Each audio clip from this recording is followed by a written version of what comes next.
טוב, חניתה. חניתה... רגע, אנחנו... טוב, את יודעת מה? בסדר. חניתה גם יישוב חומה ומגדל, הוקמה ב-38 במרץ, ואני מאוד מאוד התרשמתי פה מהתצוגה של ניר דוד, כי אצלנו זה מוצג אחרת וזה באמת מאוד חווייתי פה התצוגה. חניתה בשונה מהמקום הזה נבנתה, עלו על ארץ של טרשים כל כך מסולה וכל כך מלא קוצים וכל כך ללא דרך שאי אפשר היה לעלות מיד לנקודה שעליה עומד חניתה היום, והיה צריך לעשות תחנה בדרך, חניתה תחתית.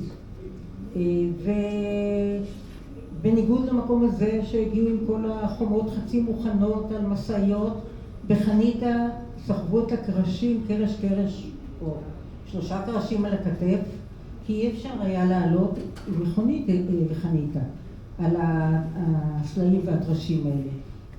גויסו 1,000 אנשים, או 900 ומשהו, לא חשוב, אבל 900 בחורים ו100 בחורות לעלייה הזאת. כולם קיבלו איזו רשימה מסודרת מה הם צריכים להביא, כמה זוגות גרביים וכמה מיוחדות וכמה... מאוד מאוד מסודר. ב2 בלילה העירו אותם, וזה הייתה פלוגת כובשים, זה לא היה חברים, חלק מהם מעטים נשארו בחניתה.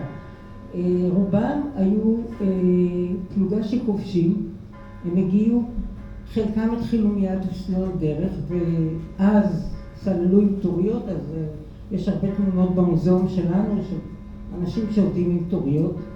את החומה לא הספיקו לבנות, הספיקו להעלות את כל הציוד. היה חשוב מאוד לבנות צריף אחד שיהיה לו גג, כי אז זה נחשב במקום יישוב שאי אפשר להרוס אותו. ורק פרצו גדרות תאי.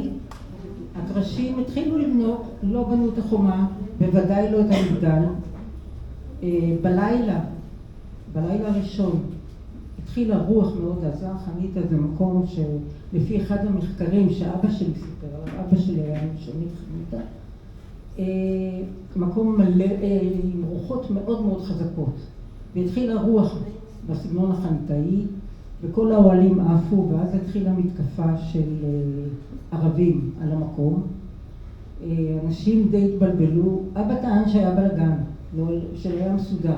הוא לא היה בעלייה, אבל ותיקי העולים סיפרו לו. והיה בלגן, כמו שבישראל, אתה מבין?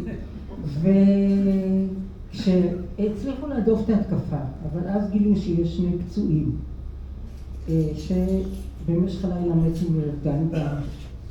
שוב פעם בגלל שאי אפשר היה לפנות. עד הבוקר, בבוקר כבר לא היה את מי.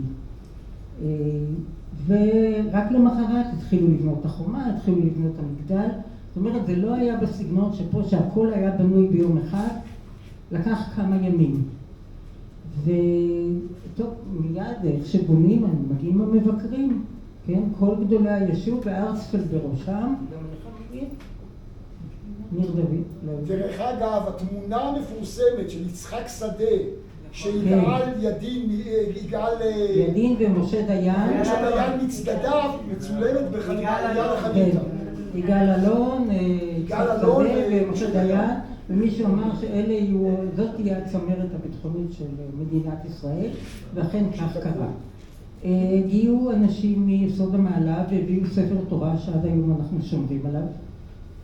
וכמובן כולם היו צריכים להתחיל לרקוד, וזה די עצבן את האנשים כי רצו להמשיך ולבנות, אבל שמחה כזאת גדולה. בעלייה לחניתה נהרגו בסופו של דבר 10 אנשים, גם בחניתה תחתית וחלקם גם בחניתה עילית. היה בית בחניתה עילית שהיום הוא המוזיאום, ובבית הזה גר עריץ ערבי, וככה סיפור פיקנטי, אולי נגמור בזה כי אני יכולה לדבר שעתיים, אבל זה לא מה שהתכוונו לעשות. אבל הסיפור שסיפר אחד מאותם עולים שנשארו אחר כך בחניתה, דן רם. הוא דיבר ערבית טובה, היו עוד כמה שדיברו ערבית טובה, בבית הזה גר אריס, נתנו לו להמשיך לגור שם, כי כל זמן שגרו בחנית התחתית, זה לא הפריע שהוא המשיך לגור. ויום אחד השומרים, היו שומרים כל יום 2 שומרים לגג של הבית, הם היו יושבים, מאותתים עם ראי כשהיה צריך, או בערב עם פנסים, עם פנס אחד של איתות, ויום אחד הם שמעו את האנשים הערביות של האריס הזה מדברות ביניהם. הלילה יגיעו 50 אנשים של הכנופיות, הם יתפסו את המקום והם יגידו שהם תמיד גרו פה, והם לא יתנו ליהודים לעלות.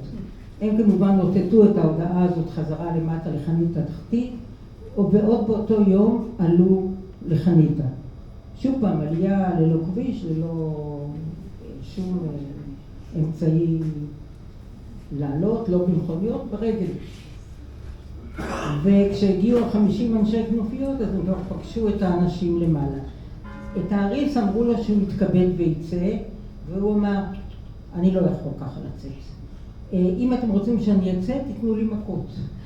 אחרת לא יאמינו לי ויחשבו שיצאתי מרצוני, ואז יתנכלו לי. אנחנו מכירים את התופעה, כן? זה ממשיך עד היום, לא צריך... אני רואה שרונית מסתכלת פעם ראשונה שהיא שומעת את הסיפור.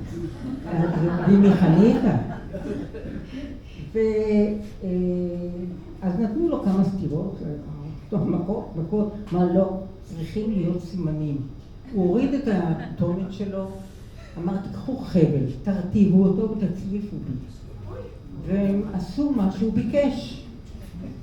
ואז הוא גם שילמו לו כסף. זאת אומרת, נתנו לו סכום די גדול של כסף כדי שלא לא לקפח אותו. ולמרות שהוא היה רק אריס, אבל הוא זה שיבד את האדמות שם.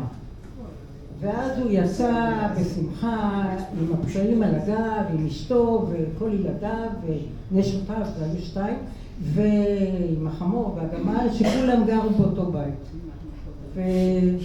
ובסיפור הזה אני מסיים. חניתה במשך הזמן התפתחה, גדלה. אבא שלי היה מהגרעין המיישב, גם אבא של עופרה שיושבת פה, והם היו בגרעין הזה בני נהלל, וגרעין של מקווה ישראל, ראשון לציון ותל אביב. זה כבר הרבה סיפורים, אם פעם תרצו לשמוע, תגיעו למוזיאון של חניתה. תודה רבה.